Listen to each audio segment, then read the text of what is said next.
Hi everyone, welcome to the Trinidad and Tobago Film Festival 2020 industry events, and thank you so much for joining us. So this year our full film program will be screened online, well up until today, because of course today is our last day, with our new media exhibition also being installed at Medulla Art Gallery in Woodbrook, Port of Spain. So as soon as you're finished with this Zoom or Facebook Live, rush over to Medulla Art Gallery and see what you can. So if you're joining us on Facebook Live, please feel free to pose all your questions in the comment section below and we'll address them during the session. Don't forget, you have until midnight tonight to pay for a full film listing for any bundle you want at online.ttfilmfestival.com. We'd also like to thank our sponsors and partners this year. Our leading sponsorship is by the Ministry of Tourism, Culture and Arts, contributing sponsorship by Republic Bank Limited, with Shell Trinidad and Tobago Limited supporting our online industry events. So today, everybody, we have a fleet of filmmakers with us today. We have Calyx Passailaigue with Zeen. We have a recent winner of Best Narrative Medium. We have What Are You by Richard Pierre. We have There All Along by Keisha Thompson, But You're Not Black, Danielle Ayow, and Canada's Unchecked Racism by Zoe Davidson. So most of these films deal with some sort of bias or prejudice in some way or form. So I just want to talk to everybody and see, firstly, what gave them or what inspiration they had to make the film in the first place. What was that moment that said, yes, this is something I definitely have to make a film about? Calyx, let's start with you. Sure thing. So yeah, I guess for me, how this actually started was I was working with this group called Ayow Cultural Productions, and they put out a call for proposals where basically the idea was to sort of deal with a sort of culture or background which is different from your own. So even though I have, like my father was born in the Caribbean, I have family or in Jamaica, my family was born in Jamaica on my dad's side. The idea was, I guess, how I was sort of going to approach that was looking at the idea of an immigrant experience from the Caribbean, from a white Caribbean versus a black Caribbean experience. And that was the initial idea, I guess, the initial inspiration was just sort of how could I tell an interesting story within that. And then I guess also related to myself with regards to being a filmmaker and sort of being in the film world and dealing with ideas of representation as well. So Danielle and Richard, both of you also have similar themes in your films where you tackle being from the Caribbean, but not being from the Caribbean and not being stereotypically what people think of when they think of persons from the Caribbean. So I just wanted to talk about your inspiration and when you felt that you needed to make this film and why was it important for you to make? Richard, you want to go first? Oh, okay, I'll go. Yeah, so I guess my inspiration was really, I'd always wanted to make a documentary, and that's sort of where this idea started. I met some filmmakers at the Toronto Film Festival one year, and I was talking about being mixed, and all of a sudden this idea started to sort of come to, I guess, to a head, and I was lucky enough that I got a very tiny grant from one of our independent film collectives here called Lift, and I did some crowdfunding, and from there I just sort of made my movie. And yeah, I mean, definitely the idea of sort of being Trini, like even applying to the festival, I'm like, do I sort of qualify because my mom's from Trinidad, or am I a fake Trini? How does it all work? So yeah, it's always, it's an interesting question. Danielle?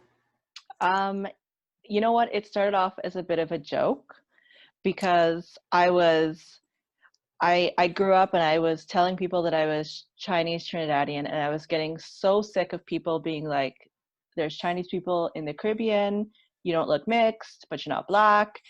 And I was like, you know what? One day I'm going to make a documentary about the Chinese migration to the Caribbean. And if anybody asks me any more damn questions, I'm going to show them this documentary. That's basically how it came about. And then as I grew older and I started working in the entertainment field more often, I decided, you know what, I'm going to do that documentary I joked about, but it turned into something a little bit more personal. So Zoe, yours isn't about necessarily the Caribbean experience, but it is definitely about the Black experience in Canada. So let's talk a little bit about why you felt you needed to make your film. For sure.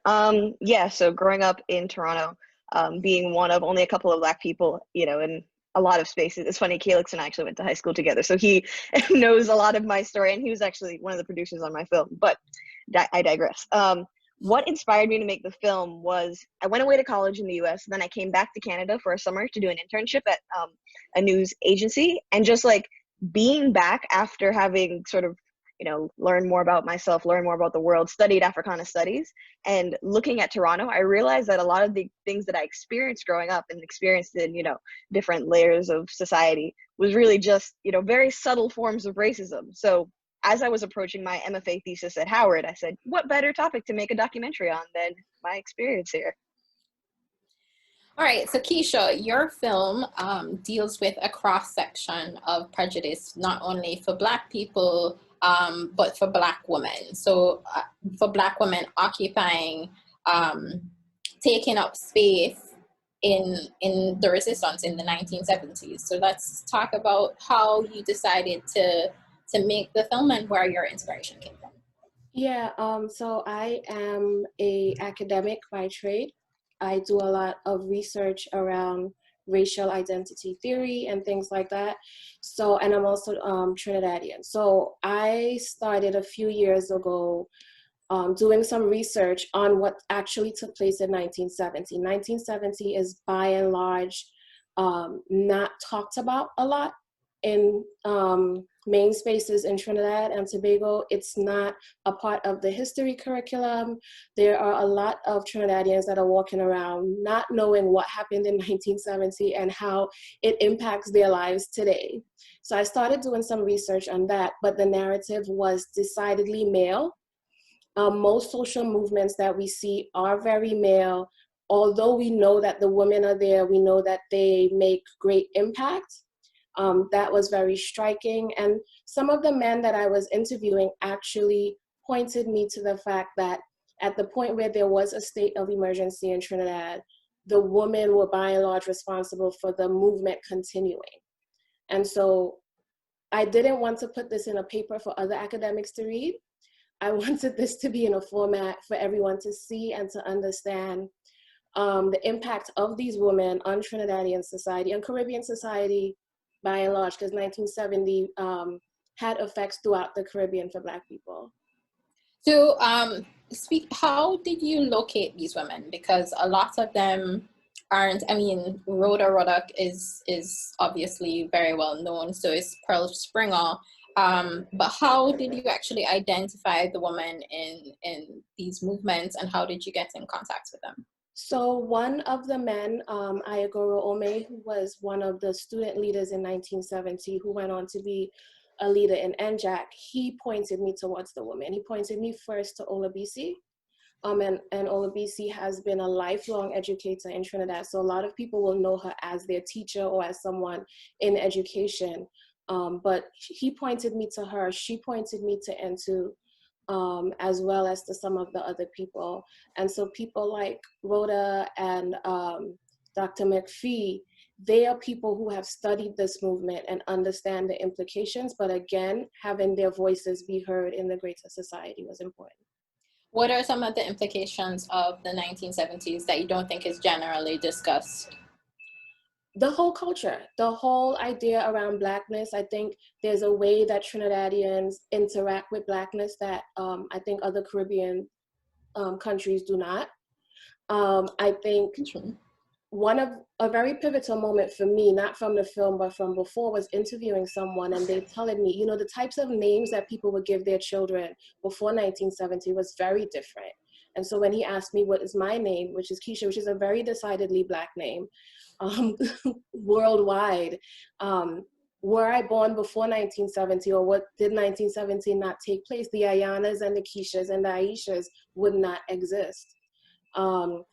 When we think about banking in Trinidad and Tobago, the public sector versus the private sector, and what opportunities were made available to darker skinned people, and that were people of Indo-Trinidadian descent and Afro-Trinidadian descent. That's a part of it. The fact that Emancipation Day is a holiday and celebrated is directly from the folks that were involved in 1970. So throughout the society and the culture, Blackness does not have its texture, its current texture, without 1970.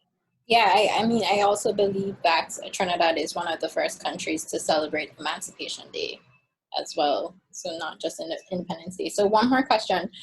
What do you think for you? What does women's liberation look like for Black and Indian women in a Caribbean space? I think what it looks like is what the film represents.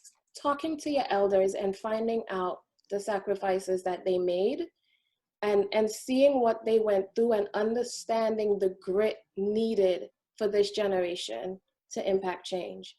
You don't get to decide what happens next if you don't understand what happened before.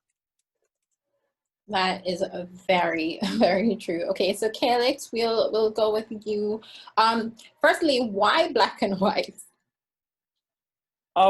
The reason, I guess, is kind of actually very kind of practical more than anything, because we really, you know, we wanted to shoot in that mockumentary style for this film, and shoot in a very kind of run and gun way that's just moving fast, meaning we couldn't always be really particular with our setups and very particular with our lighting.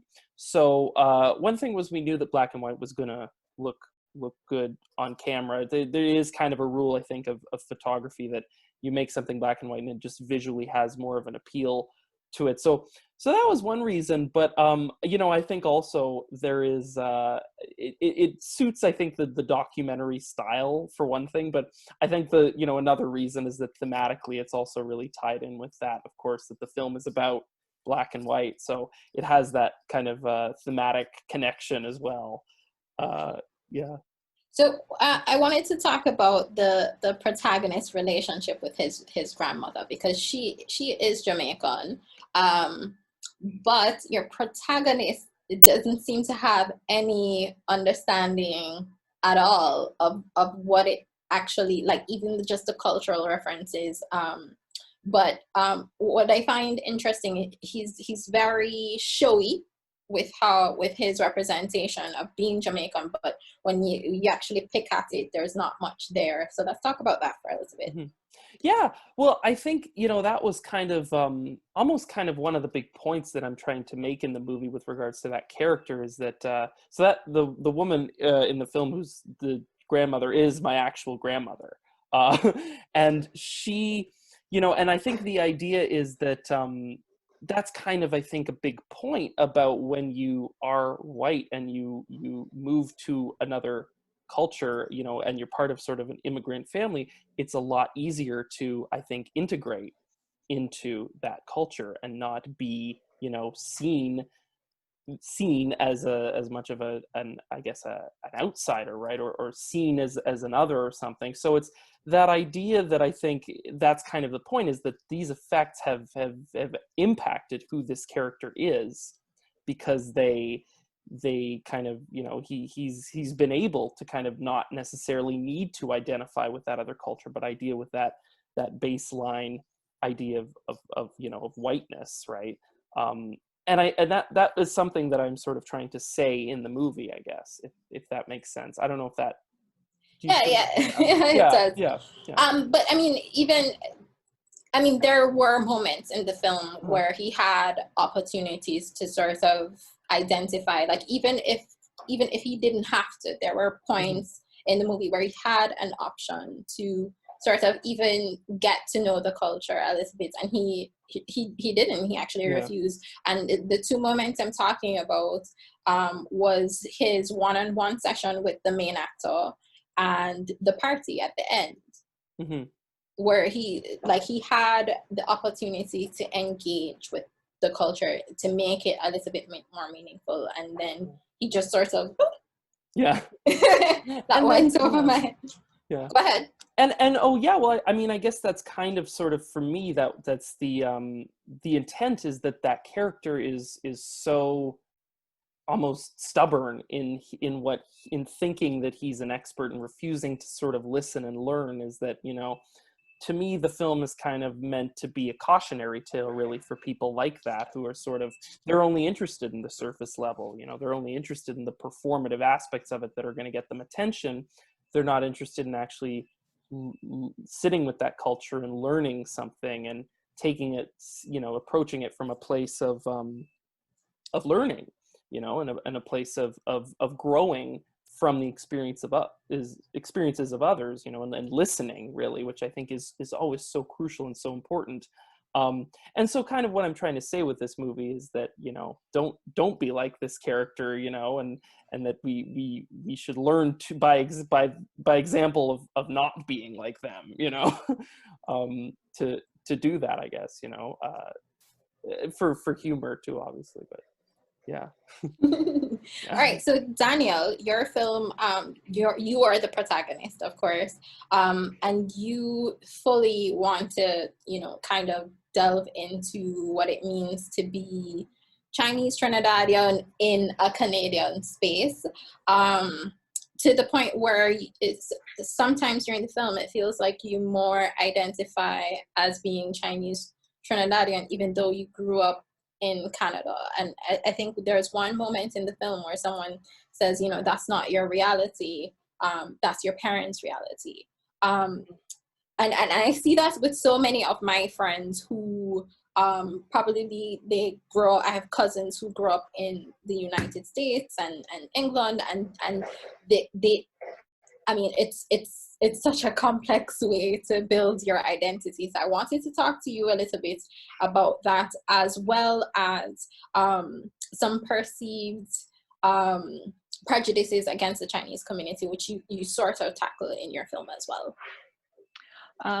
You know, like Zoe said, there are a lot of microaggressions, and there are a lot of subtle racisms that exist in Canada. It's very fascinating because Canada, we pride ourselves on multiculturalism, and we say, hey, you know, wherever you're from, whatever you bring with you, celebrate it and be proud and be loud about it. But to a certain extent, to the way, you know, to the extent that we understand the world and we understand the way that the world looks. So I guess that's why I associate with my culture, because again, I believe I grew up in a fairly Caribbean household with my mother, and she is very fiercely Trinidadian, very proud Trinidadian.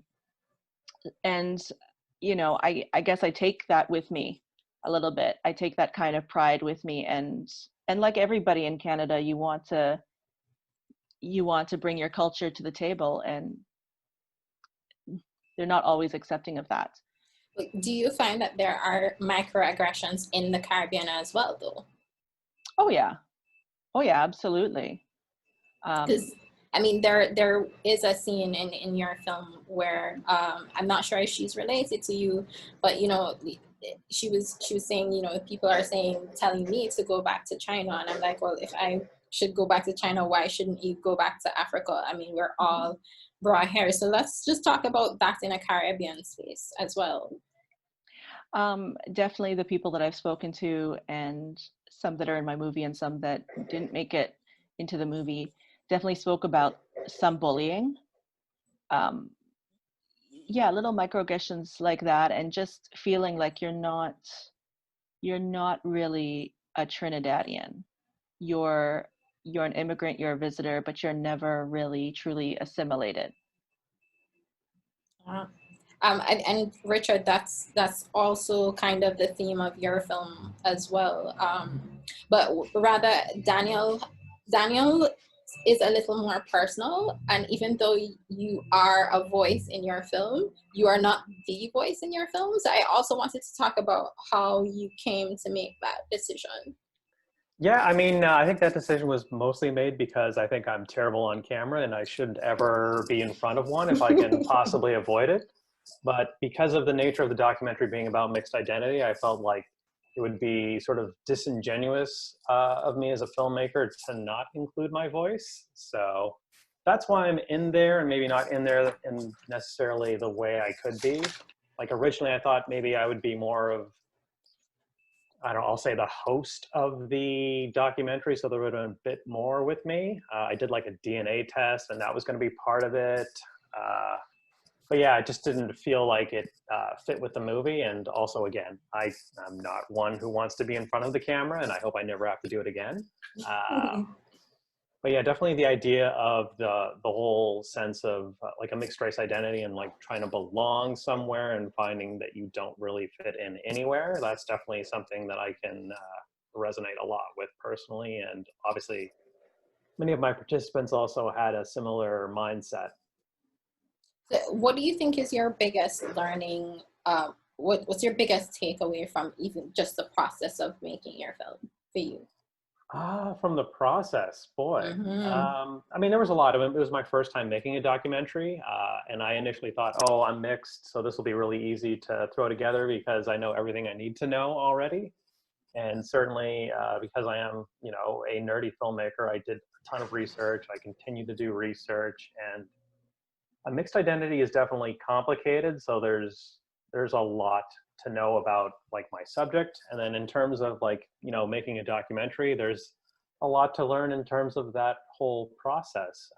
And I really enjoyed it. And I think I'll probably make another documentary, and I feel like I'm going to make more documentaries about being mixed because I think there's just a lot more out there. And I think I just really scratched the surface, and maybe it was like, I mean, I knew what I was doing and it was a narrow lens. I would definitely like to expand the reach of the documentary internationally when times permit. Yeah.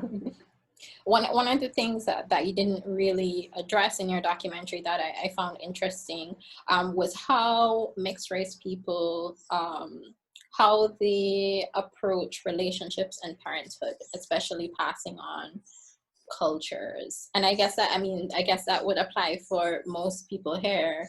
How do you address parenthood in a space that, you know, it's not necessarily the space you grew up in, it's not the culture that you had, or it's a different culture from what is mainstream? Yeah, I mean, I feel like I wanted to approach that. Like one of the subjects I wanted to have was like a family, but I was like, I felt like that was just like a complete documentary in and of itself. Like we definitely talked about like relationships and dating in some of the interviews, but yeah, I felt like each of those topics could have been their own film. And for the 20 minutes I had, I think I wanted to be a little bit more focused, but definitely raising kids in a mixed family is a challenging and interesting process, especially like right now when we're really looking at race through, I think for a lot of people looking through it with a new lens. For many of us, I bet on the panel here, not that new, but yeah.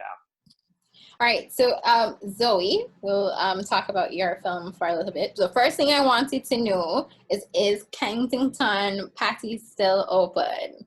So it's no longer called Kensington Patty Palace, but it's just called Patty Palace or Palace Foods. But yes, it is still open. My dad runs it right now, and our patties are in the grocery stores in Toronto. Really? Yeah. Oh, that's awesome. Okay, so your brother, you included your brother in the film. Why is it sort of alluding to the generation to come that this is still an issue, or why was it important to include him? Definitely. Well, funny. I tried to include my parents, but they were like, "No, Canada's great." So I was like, "Okay, you're not." Like, here's me and Dominic saying, "You know, we have all these issues," and then they're like, "Oh, you know, it's all right." So they had to get cut. But so me and my brother, we were kind of on the same page in terms of like, "Hey, I'm dealing with this," and I was like, "Yeah, I dealt with this as well in high school."